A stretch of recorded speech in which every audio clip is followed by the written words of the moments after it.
Make a change by helping your car's engine perform efficiently with the new air filter from Filterheads.com.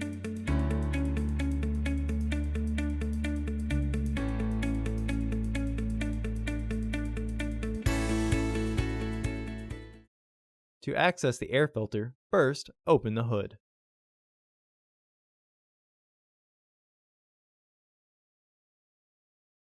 The air filter is located here. There are 4 fasteners securing the housing. Remove the 4 fasteners that secure the housing.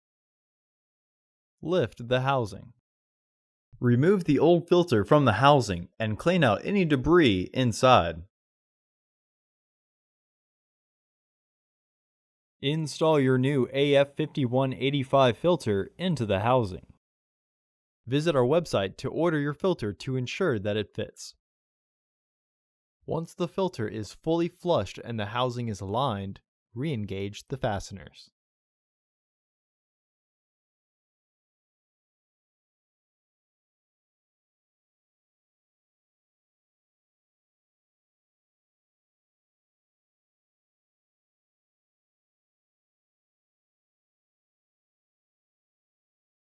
Close the hood.